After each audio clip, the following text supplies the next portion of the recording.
Hello!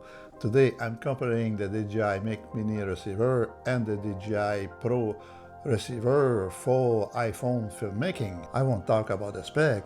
I will explain to you how I connect the Mini Receiver and the Pro Receiver directly on the iPhone or with the SmallRig cage, and at the end with the Hohen iSteady M7.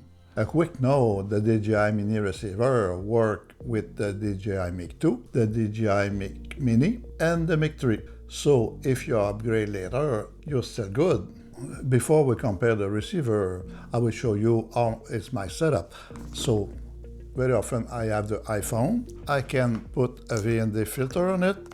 This one is the iPhone 16 Pro Max. So I have the adapter for the VND filter.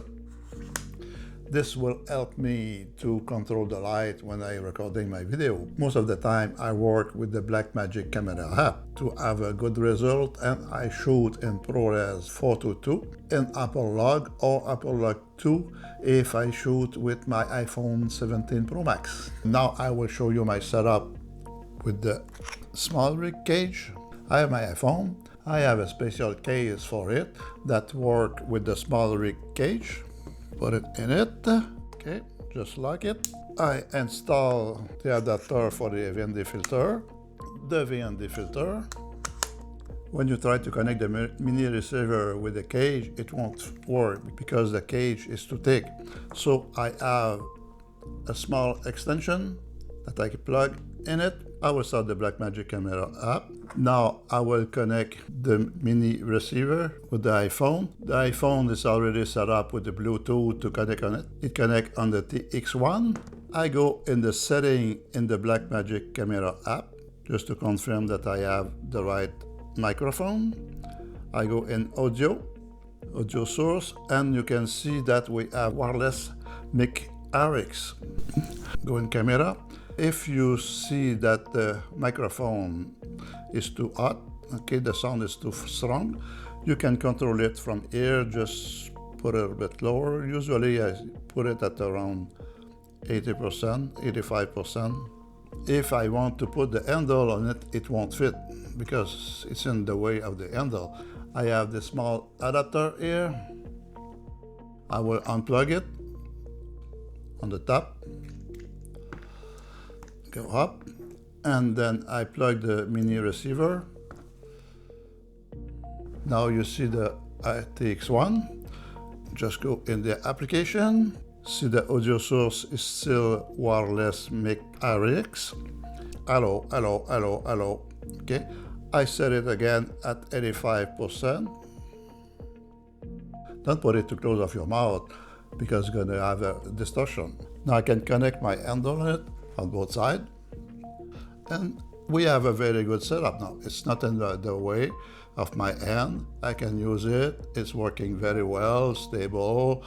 If you want something a little bit smaller, you can remove this handle, and very often I use it like this, and when I don't need it, I put it in a bag or in my pocket. Now we'll do the setup with the DJI Pro Receiver. If I want to put the Pro Receiver, it won't fit with the handle. What I did, you have the cold shoe mount here. Usually the cold shoe is too loose for the receiver, so it can fall off. What I did, I put a little bit of small tape in the bottom section of the cold shoe. I will slide it in it. Now it's more tight. I have a small cable. I will connect it in the back. Like this. I connect it on the iPhone. As you can see now, it's working. With this setup, we can connect the handle. It's a little bit bigger, take more place on the cage, but it works very well. Also, you can put this one without any problem, and you have a good setup. You can see on the meter if the audio level is too high or too low. Now let's see the setup with the gimbal. If the Mic Mini Receiver is mounted like this, it makes the setup too wide, and balancing the gimbal becomes tricky because it takes a lot of space on the right side. Okay, like I said, So what I did, I unplugged this. I will use this small adapter.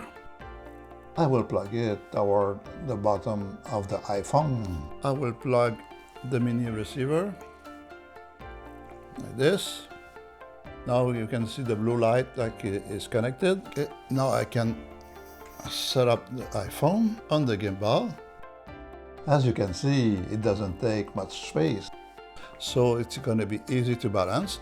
I will put the adapter for the VND filter. I'm okay to balance it. I will just start the gimbal. There is no interference with the mini receiver. It's working perfectly, as you can see. For the next setup, I have the Pro Receiver. If you want to connect this to the gimbal, there is no place to connect it. You can put something like a Velcro to stick it on this, because if you put it on the top, the gimbal will be unbalanced. It's going to be too much weight on the top. This is not a setup I like, because with the mini receiver, it's very easy to set up. It's light and it will do the job. So if you use the mini receiver, you won't have any cable in the way. It's going to be very light. It won't interfere with the gimbal or the handle when you're shooting with the iPhone. And if you just have the iPhone, look at this. It's very, very easy setup. You can shoot all the day with this like this. If you want to work with the Pro Receiver, you're gonna have the cable in the way. You can plug it here like this, but you have the cable. You need a cage or some kind of mount to hold the Pro Receiver. Some people, they complain that they cannot see the monitoring when they plug the mini receiver. If you use the iPhone app, it's true, but if you use the Blackmagic camera app, you still have the monitoring directly on the screen. You can see the recording and do the setup. The audiometer is there, and you can adjust it the way you want it. One feature that changed everything is with the DJI Mic 2, you can record internally. Like, you just press here, you see the red light.